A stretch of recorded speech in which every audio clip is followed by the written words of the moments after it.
Hello, good evening, good morning, good day, depending on when you're watching this. This will be, oh boy, I forgot what video. I think video 5 of the Gateway Experience. And we last left off at number 28, the Gateway Method. But I think what I'm going to do is just read 27 to prime us again, because we've got this graphic that I skipped over. And then, of course, these two graphics, which I'm still not real confident in how this is really working as it relates to the text that we read. So just as a primer, I'm going to start at number 27 again. Consciousness in perspective. Having ascertained that human consciousness is able to separate from physical reality and interact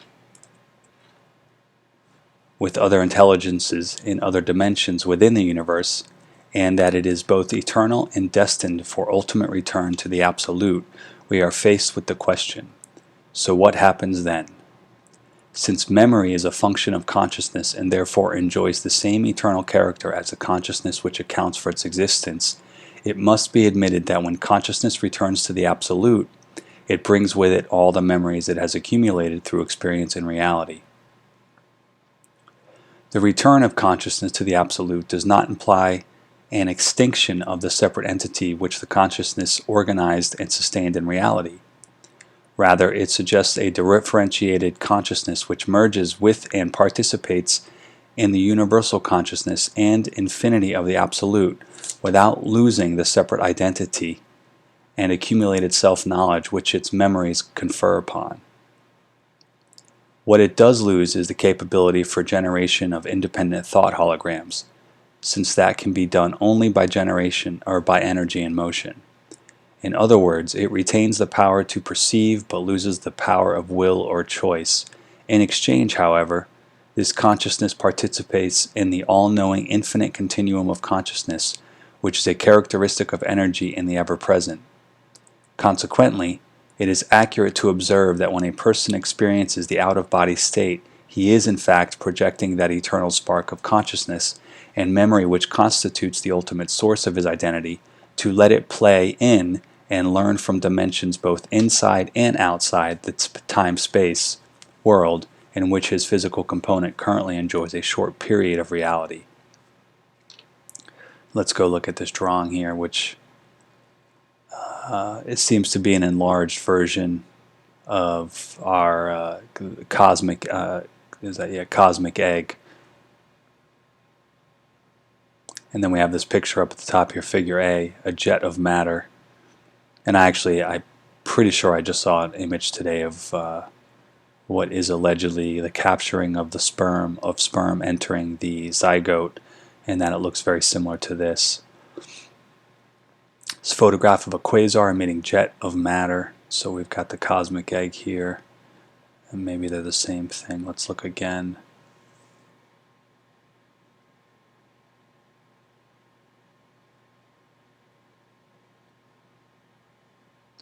I mean,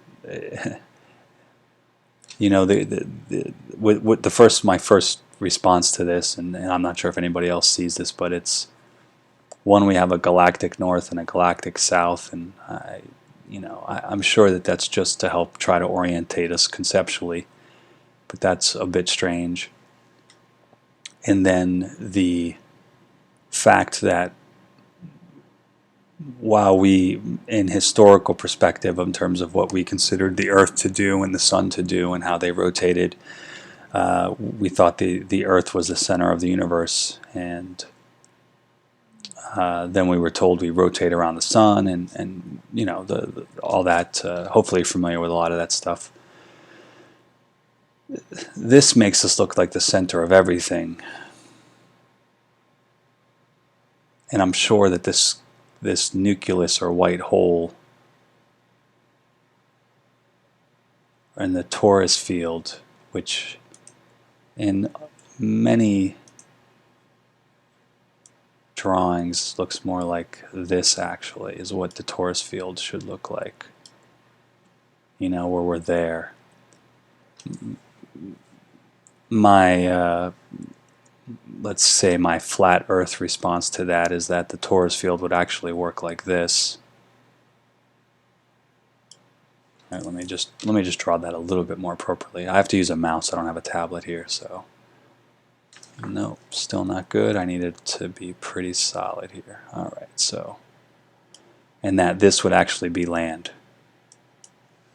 Here, this would be, if the torus field is terrestrial magnetics mixed with hot energy, light energy, radiation, all the various waveforms of energy that exists. What it seems to me is that the toroidal field would be what's holding everything in place, right? These two polarities going this way would give us this flat plane, and then here in between the gutter, which is right here for them, this would be ice or frozen, because there is no light, there are no atoms or sunshine or any energy being emitted by either us or any other biology whatsoever. And it seems to me, and I'm not for or against any of the flat earth or globe model or any of that stuff. I'm just, I accept both of them for what they present, and then look at alternative perspectives just to sort of formulate my own ideas as well. But if I had to work within that model, this would be an endless plane, and it could potentially continuously grow, in which case all that's happening is, like they said in this paper, that the field would get bigger, and then thus more land would emerge or collect or reveal itself, and that the more ice melts. And you say, well, what's the ice freezing then? Well, that's a good question. What would be frozen and why would it be frozen? I would assume that I wouldn't say a type of moisture, but if there is radiant heat or magnetic electromagnetic radiation occurring within this toroidal field, then it's not hard to assume that, I guess, a type of gaseous material could actually solidify and be frozen and then potentially turn into water. I haven't looked it up, and it's probably a good question to look up, but it's like, how much of the Arctic shelf is fresh water, right? Or is it just all salt water? And I think that would help us define that, because of the differences of the composition of salt water versus fresh water, and how something becomes salt water, what purpose salt water is. Like, for example, salt water is a better electrical conduit than fresh water.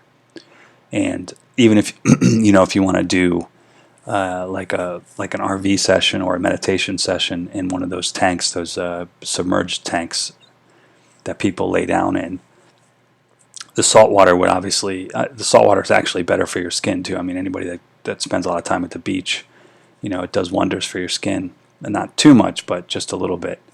And it's a better conduit. It's actually what helps fish communicate and sonar work better. So let's go back to this drawing here and just try to work this out a little bit. I feel like we should read the next one, the gateway method. Let's see what they reference. I haven't seen any reference to these figures. Is this one got a figure number? No, it doesn't have a figure number, does it? Not that I can see. And remember, we still have this idea of that our bodies are generating heat and electricity as well. And I'll give you an example on a much more mundane level. Is I have a 5-gallon bucket with water in it. And what I've noticed is two things will happen. One, the water will begin to feel warmer. If I'm mixing something in it or washing stuff, or say I just use it to, like, I have 50 dishes, 50 flat, average sized dishes, and I dip each one in there, scrub it, rinse it off. There's no other material, there's no food or anything, it's just the dish, and I'm just pretending to do the motion of cleaning within the water. Excuse me. it will actually change temperatures. And it's not just that the moisture, the water is hitting my hand, cooling off rapidly, and then every time I submerge my hand in the water, it will appear to, or the sensation will be a mixed signal because my hand has just been drying in the cooler air. But the water temperature will actually change, and I've tested it with a thermometer just by activity, right? Not even activity that's heated. It's potentially either literally the body heat from my hand, or all of the activity in the water changes the temperature, even though it's not superheated activity. It's just existing materials at their own base sort of level or frequency or vibratory existence, or whatever term you want to reference. And I think that's a phenomenon that's worth looking at in terms of how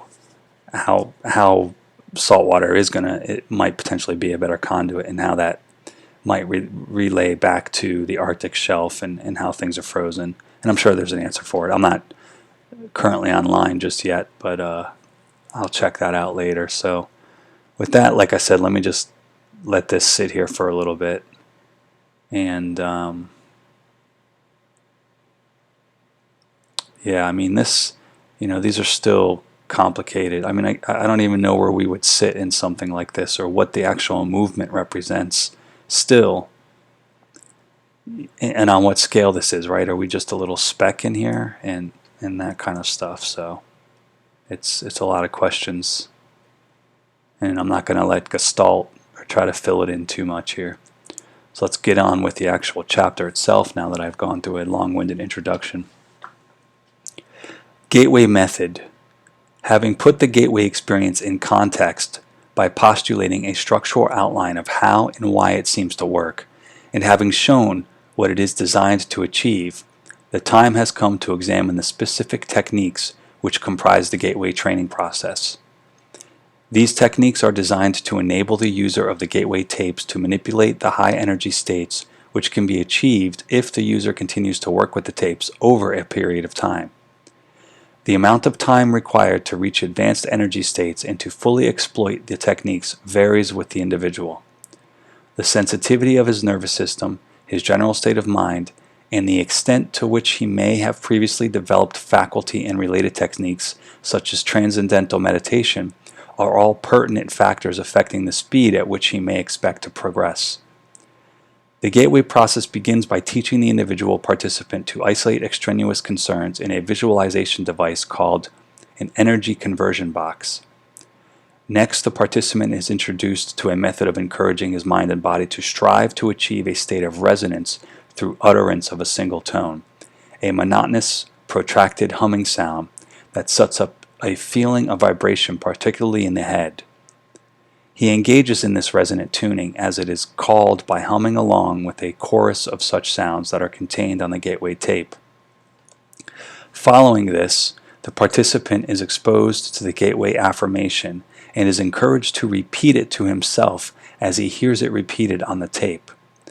This affirmation is a statement to the effect that the individual realizes that he is more than merely a physical body, and that he deeply desires to expand his consciousness.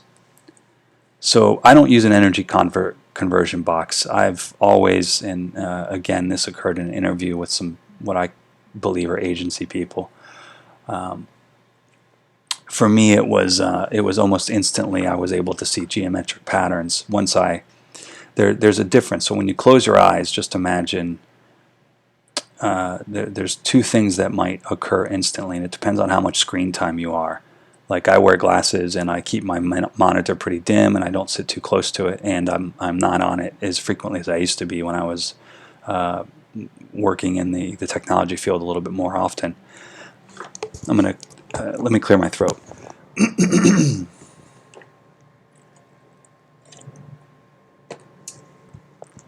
Okay, excuse me. So you'll have this two potential opportunities just by default before I go into my version. If you close your eyes and you maybe wait an hour or two after looking at any screens. No screens, nothing backlit, no artificial light, right? And even in some cases, light bulbs that are 40 watts is pretty good just to have on until for the remainder of the night, or for however long. And then another trick is using the sun. If you're a trained sun gazer, and I'm pretty good now where I can sit for about a minute or two.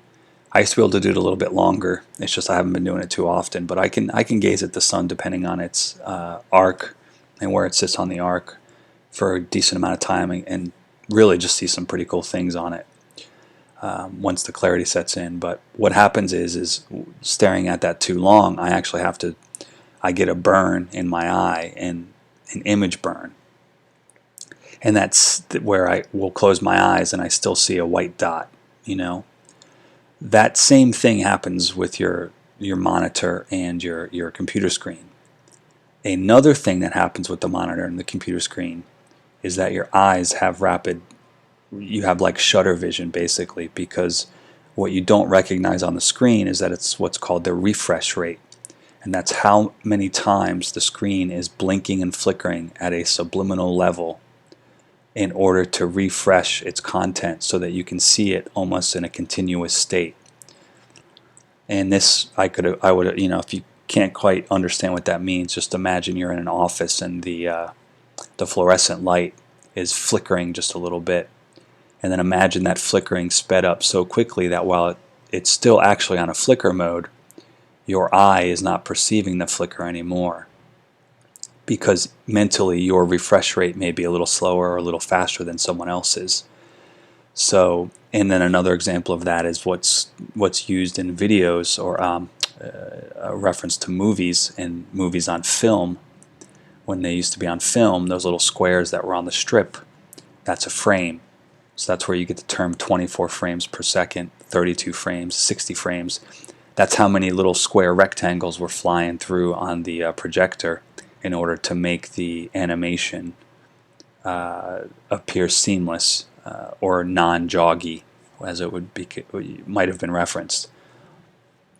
So with that, returning back to the energy conversion box here, when you try to meditate, if you go right away after staring at screens or bright lights and you close your eyes and you allow them to focus again, there's two types of lights that will occur. There's the light from the gateway experience, and then there's the light from your residual, your burn, your imprint.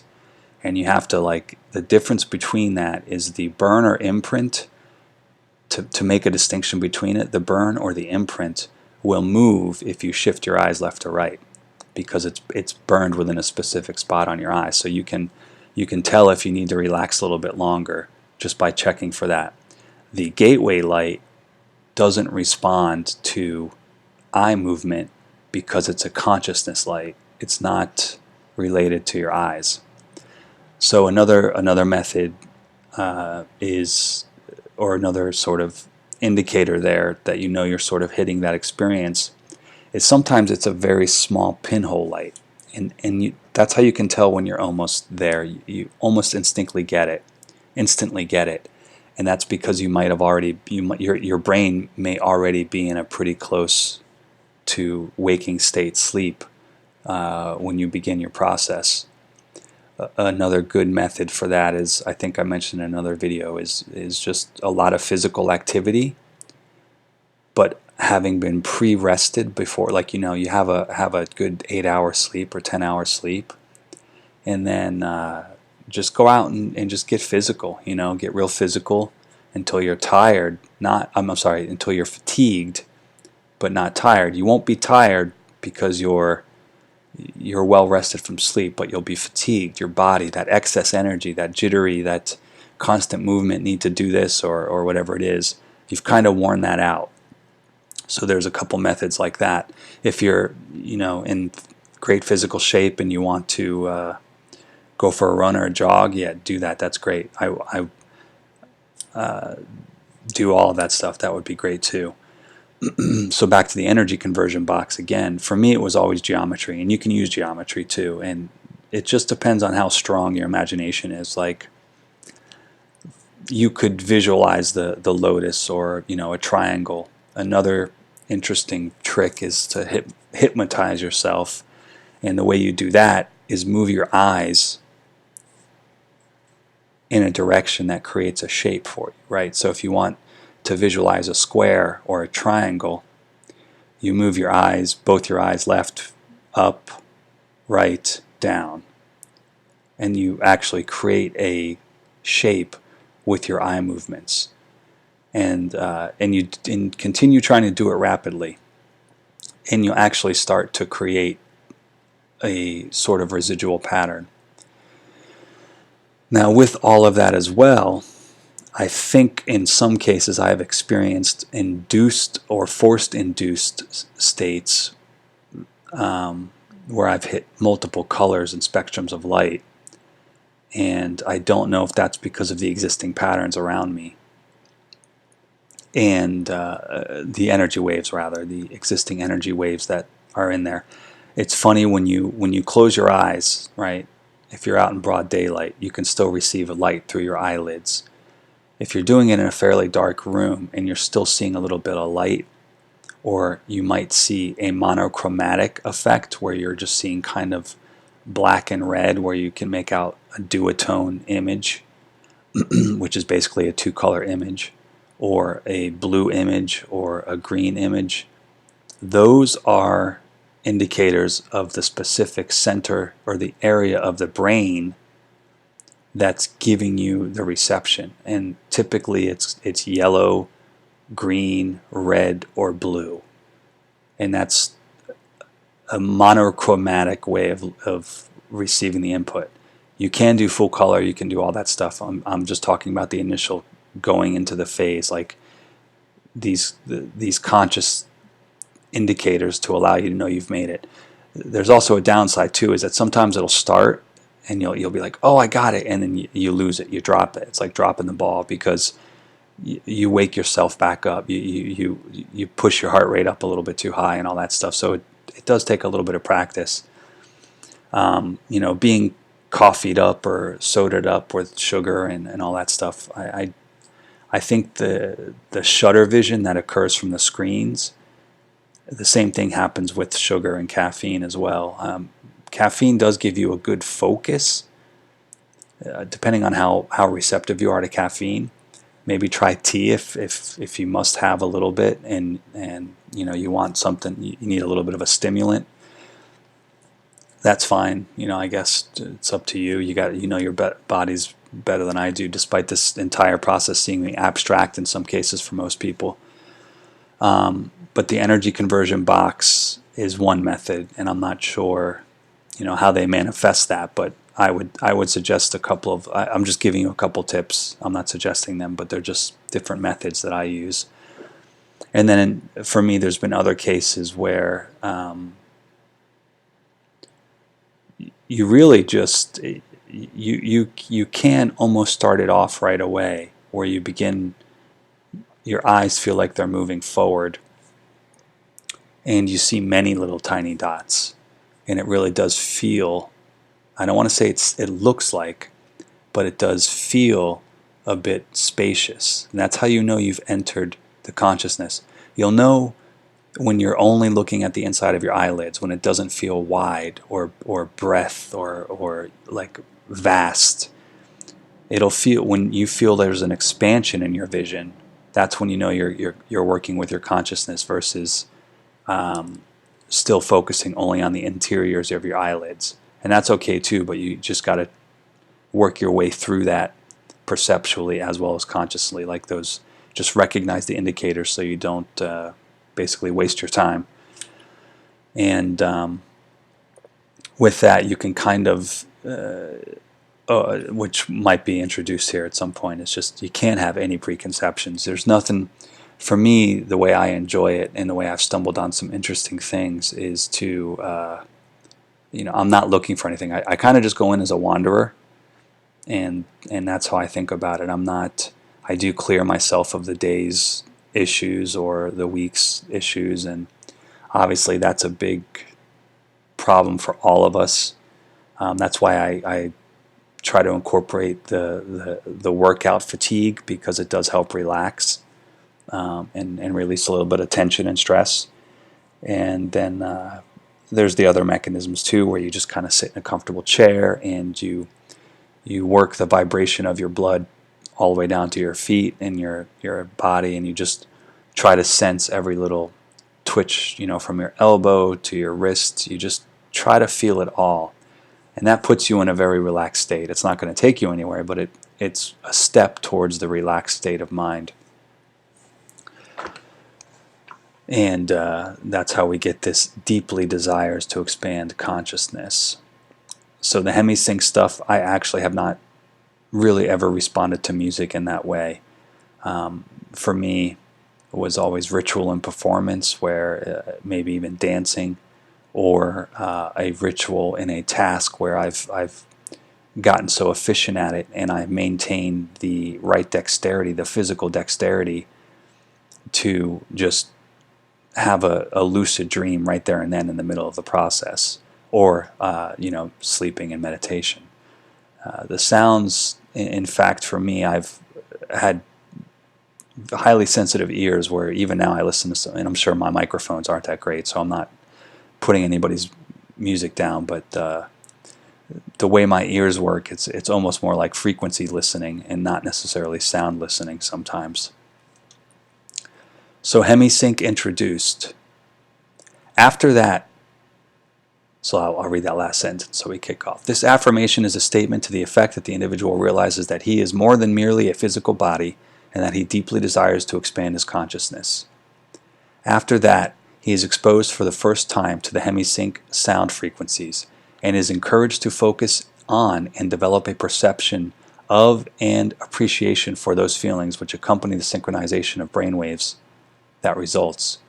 Next comes the technique of progressive and systematic physical relaxation, while the hemisync frequencies are expanded to include additional forms of pink and white noise, designed to put the physical body at the virtual threshold of sleep, as well as to calm the left hemisphere of the mind, while raising the right hemisphere to a state of heightened attentiveness.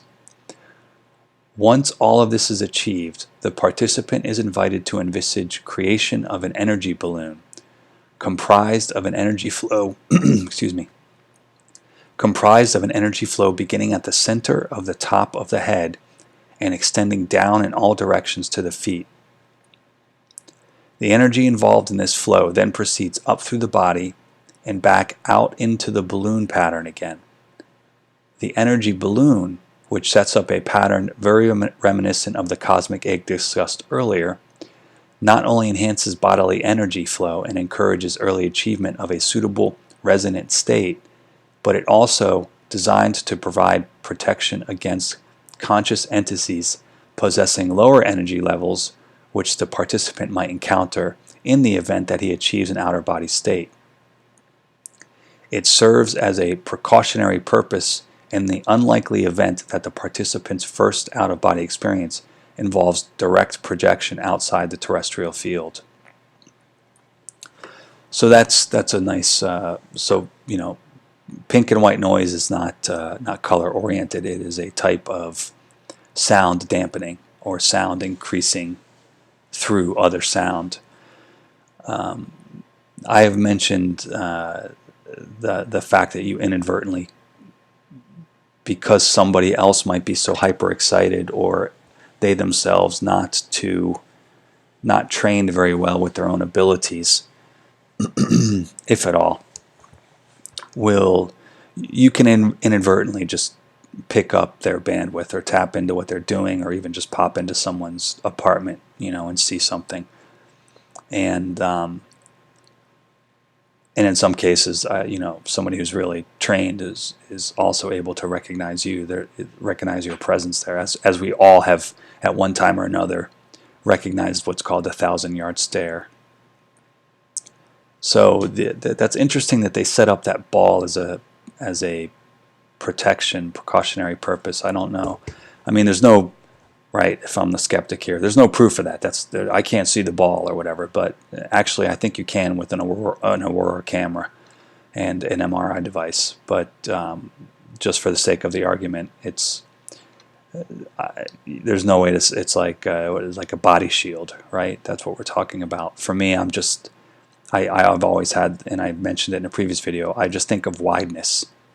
I don't think of my body going anywhere. I just think of wideness. I just get broader and wider and dilute. I feel like I dilute into something. Advanced techniques. Having reached focus 10, and notice how we don't know like we're not getting specifics. So focus 10, focus 3, focus 12, focus 8, those are all different levels of the, which haven't been mentioned in this. All right, here we go. So focus 12, there's one right there. They actually have different levels. So advanced techniques is not denoting necessarily what we want to do. It's denoting the techniques within the process of this and the orientation that a lot of the soldiers would go through, or the agents would go through. Having reached focus 10, the participant is now ready to endeavor to achieve a state of sufficiently expanded awareness to begin actually interacting with dimensions beyond those associated with his experience of physical reality. This state is called focus 12 and involves conscious efforts on his part, while additional forms of pink and white noise enter the sound stream being directed into his ears from the gateway tape.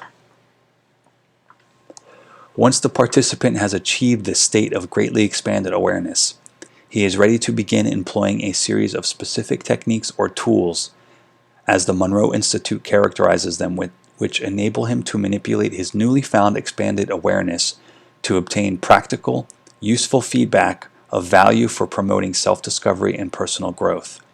The specific techniques involved are described individually below. Okay, so this is A. It'll be number 30, A, B, C, and D, E, F. What else do we got? G, H. That's a lot. Okay, so focus, oh, there you go. Focus 15, there they are right there. There's a couple there. There's some interesting terms. So, A, problem solving. This technique involves identifying fundamental problems which the individual wishes to see solved, filling his expanded awareness with his perception of these problems, and then projecting them out into the universe in this way. The individual enlists the assistance of what Monroe Institute calls his higher self. In other words, his expanded consciousness, to interact with the universal hologram to obtain the information required to solve the problem. This approach may be used to solve personal difficulties, technical problems in the realm of physics, mathematics, etc., practical administrative problems, and so on. Responses to the problem-solving technique may be received almost immediately, but often they come based on developing intuition over the next 2 or 3 days. Frequently, the response comes in the form of a sudden, holistic perception in which the individual suddenly finds that he simply knows the answer in all of its ramifications and completely in context, sometimes without even being able to put his newly found perception into words, at least initially. In some cases, the response may even arrive in the form of visual symbols, which the individual will see with his mind while he is in the focus 12 state, in which he will have to interpret after he returns to normal consciousness. For me, this would have been what I referenced as the exploded view, where often in the agency environment I was working on a problem, or someone would present their problem in its entirety to me, or their solution, whatever it doesn't have to be a problem. They just present their idea, and it would almost instantly, if they, to the credit of their presentation skills as well, it would instantly reveal what may happen or what may go wrong. And in some cases, I would literally have to use an anecdote or a metaphor or a theoretical idea in order to show them that there was an issue or fallacy. The way they're describing it here, though, like that, what I just said could also just be strategic thinking, what was called, we had a metaphor, or an acronym known as SWAT, SWAT, And SWOT was strengths, weaknesses, analysis, and I think technique maybe. And that went it helped us break down whether or not what we were describing was an insight, an actual insight, or just a really creative way to take apart someone else's idea. In some cases, the way you provide feedback to people can also just confuse them, deter them, or even you can even trick somebody into, if they're not even as clear on their own idea, even though it might be actually a great idea. If they're not 100% clear on it themselves, you can inadvertently trick them out of their own idea by telling them, whatever you want as far as the idea seems relatable. As far as your input seems relatable, you can unfortunately trick people out of their own ideas. So I don't know if that's what we're discussing here. The exploded view is not necessarily the right way to describe it, but the insight that occurs, I think artists might say, oh, that's inspiration, or whatever. They get just a burst of insight into stuff. That same thing can happen with a little bit of physical stimulants or drug stimulants and things like that as well, where you've often see people who don't engage in drinking, or I'm not saying drinking works the best, but drinking does lower inhibitions, or marijuana.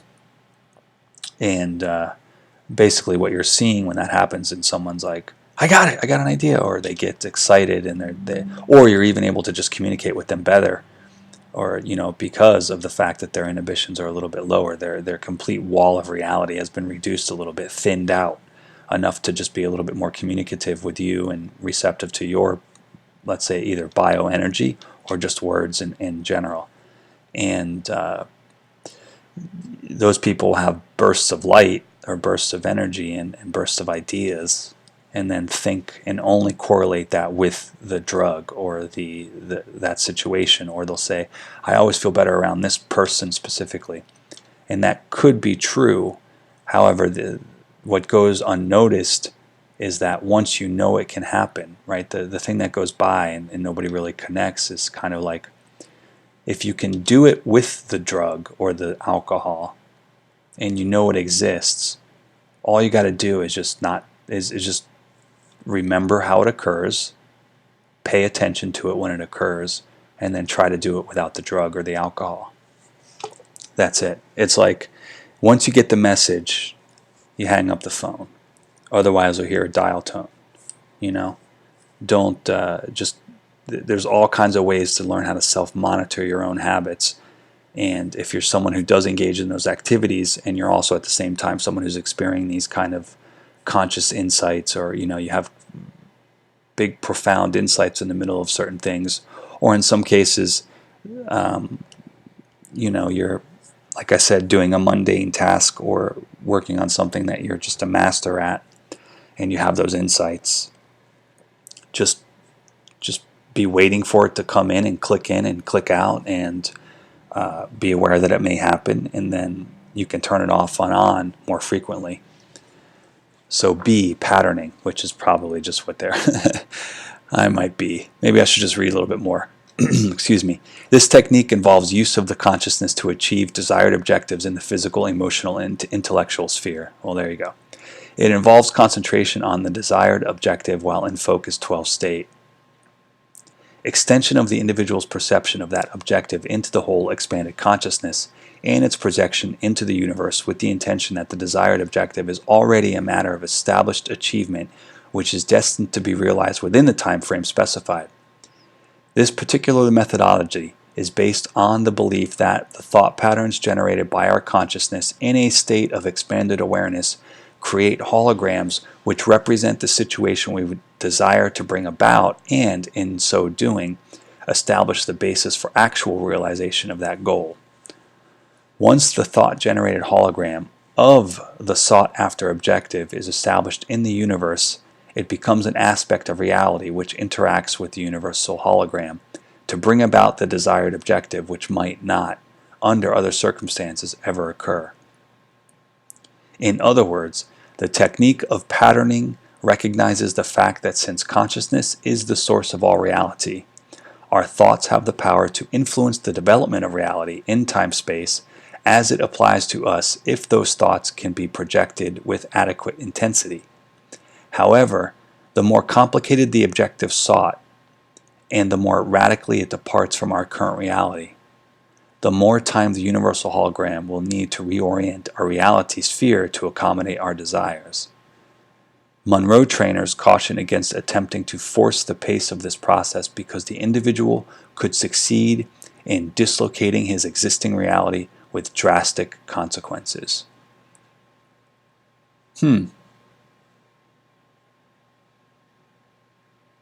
That hits a little home for me only in that because of the training that I had within the agency environment, part of it being on a kind of a simplistic level is just creating companies from scratch with business plans and just kind of working out the entire, because I have a long experience in the marketing and tech world. It's not necessarily hard for me to come up with a name, a logo, a website, a business plan, put a slide presentation together. And I'm not saying it's great or whatever it is. It's just if I popped up in a town somewhere and somebody said we need to start a business, chances are I could come up with a few ideas within an hour or two, and then a day or two later have some pretty refined visuals to support it, and then even in some cases have mock-ups of actual products or whatever we want to work on or whatever we want to deploy. The problem in the real, and I've actually had debates about this stuff with other people, is that when it comes to doing something like that, if you're ever somebody who wants to build your own business or whatever, the actual biggest obstacles are not even coming up with the idea or getting people to like it or whatever it is. Their biggest challenges are going to be people who believe in it like you do, and working with those types of people because they'll help build this reality for you. And then in any case, if you're someone who has to actually distribute a physical product or make one, distribution, actual physical distribution and security of it are the biggest, like, not even legal issues, you know. It's getting your product to and from where it needs to go in a safe way. Unless you're, you know, a small town business or whatever, where you're just really working with people on the ground near you. But the reason why I brought that up is because it says if you try to force it, you'll dislocate your reality. And what that immediately, the visual that I got with that is where I run past all of the typical obstacles that other people spend a lot of time on very quickly. And then I hit a specific part of the track, so to speak, the race, and I'm at a different point. And because there's not enough people trained yet with actually the ability to solve some of the challenges that we might encompass or encounter for the company that I just created, it's basically never going to happen because, one, I'll be bored by the time they catch up, and two, I'm just there, you know, I can't do it all by myself anyways. I mean, there are what they call the ideas of the unicorns, and you know, I've built plenty of products on my own, and I still have some of myself out in the wild right now. But it does at some point you always need more help, and if I mean this could be construed even as a psychological issue with an individual too, where, you know, the basic grandpa and grandma advice is just slow down, be patient. You know, it's no different than that. Or, you know, you're in a relationship and it's like, slow down, be patient, learn to express yourself a little bit more clearly. People aren't reading your mind. Ha ha ha. That kind of advice. However, we know some people are. Excuse me. C. Color breathing. The next technique is called color breathing and is designed to use the expanded awareness and highly focused I'm getting tired. It's late out here. Attentiveness associated with the focus 12 state to imagine various colors in a particularly intense and vivid manner so as to use the theme or use them to resonate with and in turn to activate the body's own energies. Fundamentally, in terms of practical application, it is a healing technique which is designed to restore the body and to enhance its physical capabilities by balancing, revitalizing, and returning bodily energy flows. It is predicated on the principle that the body's electromagnetic field is capable of altering its resonance pattern so as to entrain energy from the Earth's electrostatic field for its own use. The various colors envisaged in the imagination as part of the technique cue the mind as to which frequencies and what specific amplitudes are desired in connection with this entrainment and the subsequent alterations in bodily energy flow patterns. That color has the capacity to affect the human mind as well, and the effectuality of color in certain kinds of healing is a demonstrable effect. For example, application of an intense blue light to an area of physical tumescence leads to relatively rapid and easily observable reduction in the swelling while red. And to a lesser extent, yellow have quite the opposite effect. However, in the hemisync application of the technique, external light sources are not involved, but rather the mind is the sole agent of the healing revitalization. So that's a big statement there, and that may actually reference what I said about the various lights of color, the color that you'll see visually. For me, one of the ones that I enjoy the most is usually like a violet or a purple, because it's dark but it's rich and it's vivid, and I've seen almost every light, every color, and in some cases I have mentioned already that the entire experience itself was a sepia tone or a duotone of a specific color. And then also, I mentioned how bats or other animals may not, some dogs are colorblind, and there are ways for you to trick your brain, or at least to, like I said, self-hypnotize yourself and awaken the ability by looking to other things that actually exist in the world that do this exact thing already. So, bats using echolocation, just visualize yourself that way. Like, how does it sound? What's it like to hear color, right? What's it like to see sound? And just kind of work with that in an imaginary way, I guess, using your brain too. Even if it's just a brain exercise before you even begin this process, just ponder that whole, what would that feel like? What would that be like?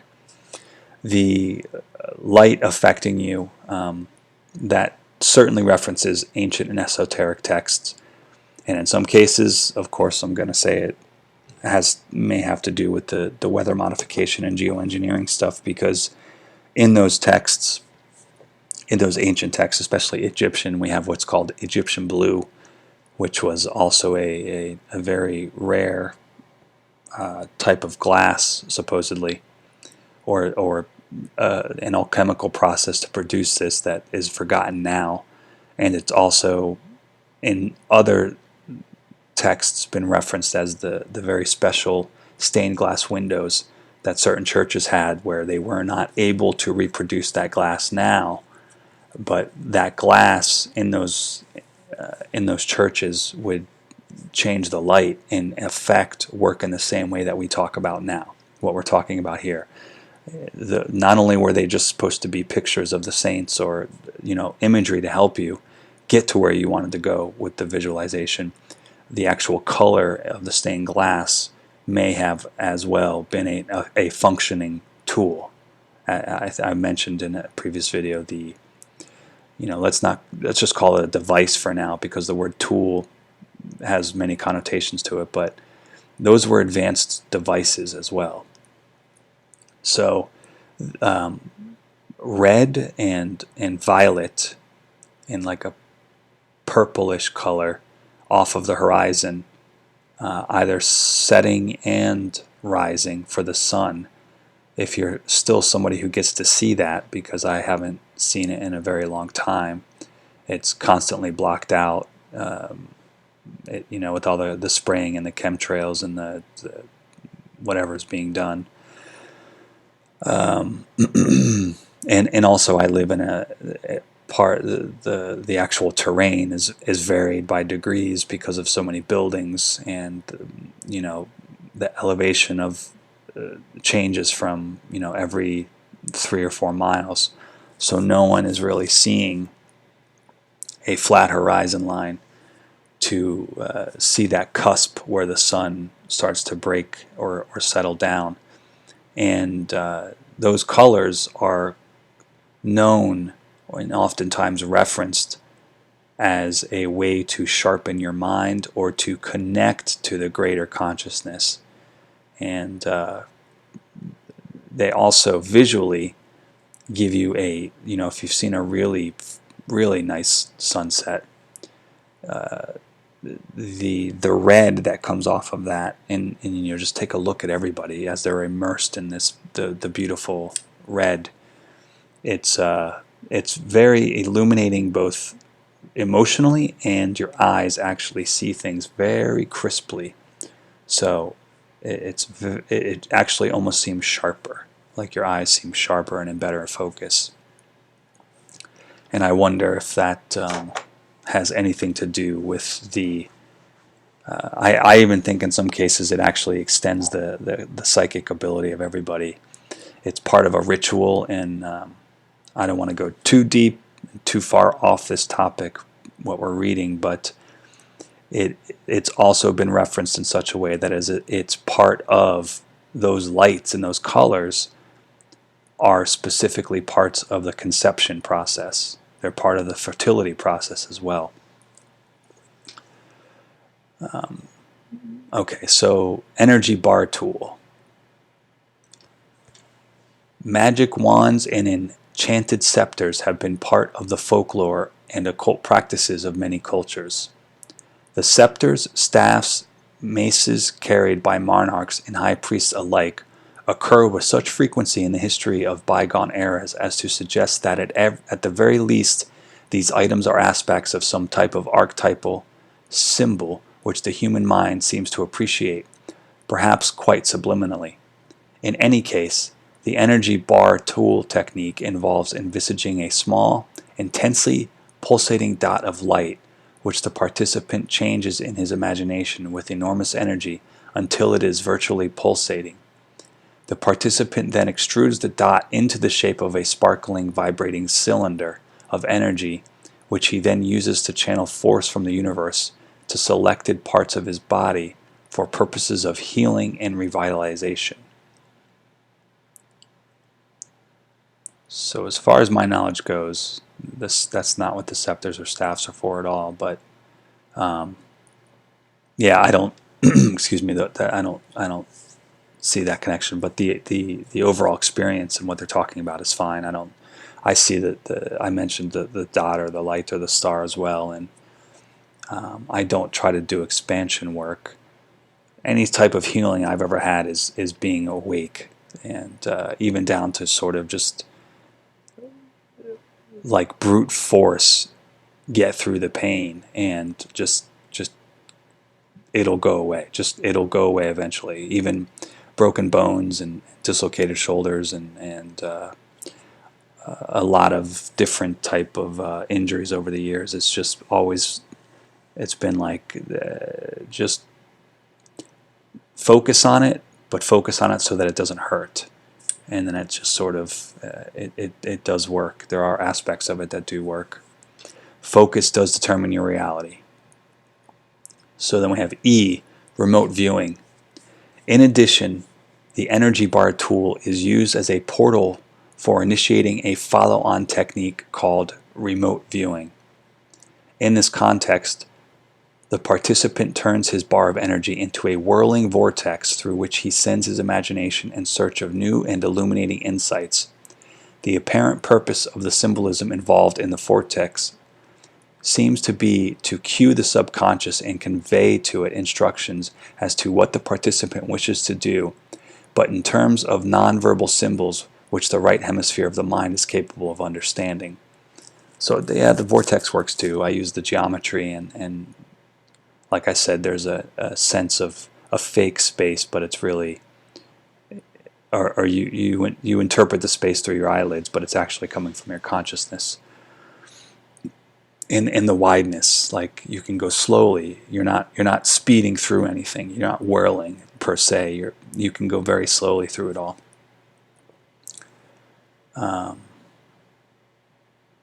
Living body map. I think there's a drawing of that somewhere in some other ones, other declassified documents. Living body map.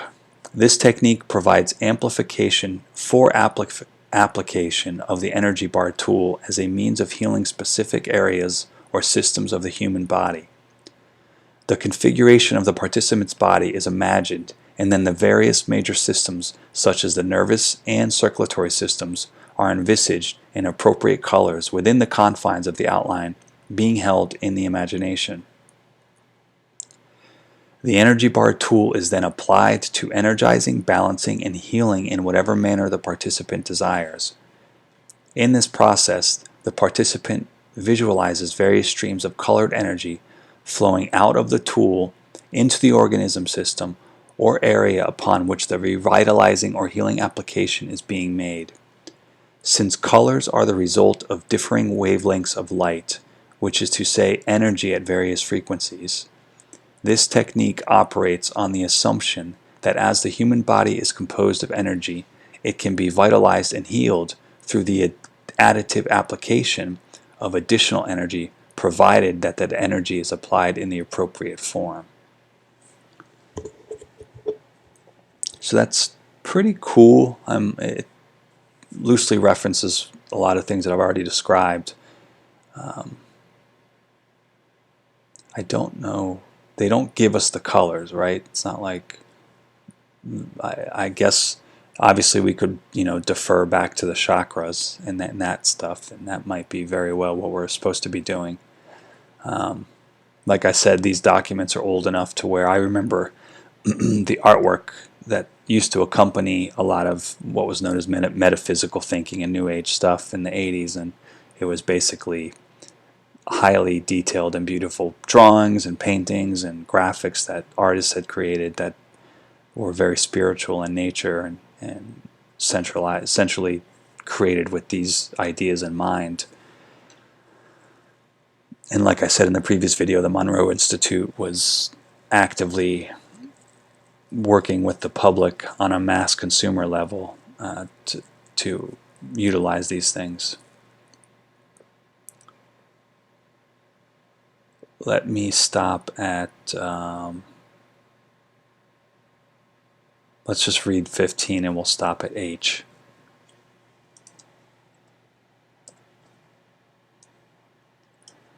Focus 15. Travel into the past. All of the preceding techniques are conducted at the level of expanded awareness known as Focus 12. However, the technique of time travel into the past involves further expansion of consciousness through the inclusion of additional levels of sound and the hemisync tapes.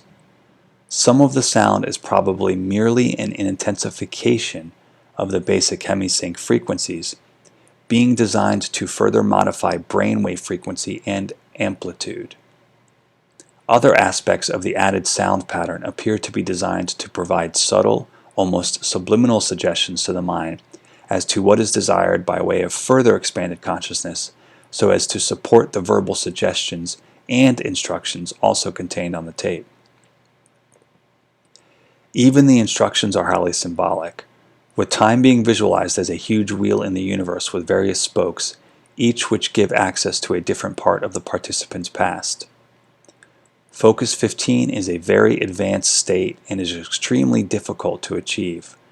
Probably less than 5% of all participants in any given gateway experience actually fully achieve the Focus 15 state during the course of approximately 7 days of training. Nonetheless, Monroe Institute trainers affirm that with enough practice, eventually Focus 15 can be achieved. They also state that not only the individual's past history is available for examination by one who has achieved Focus 15, but other aspects of the past with which the individual himself has had no connection may also be assessed. I mean, I don't know where to poke holes in that other than, the typical time travel tropes and all that stuff, but that's not what we're talking about here. I will reference a few posts and messages I have put on some platforms and message boards recently, about 2 or 3 weeks ago.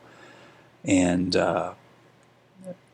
the idea was essentially that if we are aware of electromagnetic energy and radio waves now, and many people believe that the ancients, like again, not old, not archaic, not stupid, not silly, but the ancients or previous ancestors had awareness of this ability and this stuff. And then we just say, well, in the future, obviously they're going to have either better versions of this, or at the least better technical, materialistic ways via technology of doing this. That the idea is, if everything's a waveform, if our consciousness is trying to catch the wave, and if our bodies are constantly emitting electricity, and if objects and totems are what allow, retain energy in order to allow psychics and RVs to pick up on those frequencies, those recorded things. It's like, a crystal retains data as well as a computer chip. Then you can talk to your future by projecting what you want now. That's going back to I think maybe the first one, problem solving, right? I mean, consider you're sending yourself a message in the future. That's what you're doing. Because sooner than later, you should be able to pick up using your own signature again as the key on what you are doing and what you need to do. It's like sending yourself a message in the future using your own energy. And then, since you are the key to unlock that code, that your own biosignature or your own electromagnetic frequency, you should be able to do that. And then conversely, in the past, I would assume you just have to have good memory skills, good ways of recording your own memories in order to access that situation in a dream, to where either you're convincing yourself that you're there and it's not really happening, or maybe you are. And I don't know how they confirm that process. I don't know how someone from Focus 15 comes in and then says, how do they validate that? But I'm sure we could speculate a little bit on that in another video. And then also what I had mentioned with the swirl, where it is potentially bloodline or DNA related, and you're simply tapping into your own recorded history that's been maintained through your DNA. And I have some documents over some other documents that loosely support that theory, or at least mention it, and then expound on some other ideas about it. And I think that that's plausible as well. The alternate theory, or the reincarnation theory, I think is also just as viable if we're just allowing everything to, if we're being open while we read this stuff. The idea of reincarnation is even if half of it's not true and half of it is true, it still completely supports what we're being told here. It still fits in just fine. Whereby, in this case, you're kind of like maybe trying to access what you think you used to be, or if you already know what you used to be, or who you used to be. It's obviously a matter of memory when it really comes down to it, and it's either a biological memory through your DNA, or a consciousness memory through your brain, and whereby, as I said, that if using radio frequencies as the example, I'm broadcasting from my antenna, and the only thing that keeps another antenna from picking it up is the strength of my signal, how energetic it is. So the stronger I become, the better at Focus 15 I become, the more I'm able to project my own future out and what I want to do, the more plausible it is my future self will pick up that signal, right? Because the signals that my me antenna now and me antenna later should be able to communicate with each other either through the reincarnation phase, this bloodline phase, DNA phase, or the energetic transmission phase of the ionosphere and electromagnetic activity. I mean, not a lot you can tell me that's wrong right now, considering some of the stuff we're talking about. So I think it's okay to be creative too, because this is much psychoanalytical as anything else as well. I mean, you have to problem solve with your own ideas, and I'm not sure that anyone would say this is going to 100% work. I know people that would say that, and I would say that a lot of this will work, but it's not presented in such a way that it's just easily recognizable that it'll work. So, and there's a lot of work to do to get there. So we can expound on a lot of different avenues of ideas, especially when these ideas are contained within our most popular, most important, most sacred texts and research and history and things like that. All right, Focus 21. That will be the next chapter, and I'm going to end this here. Have a good night.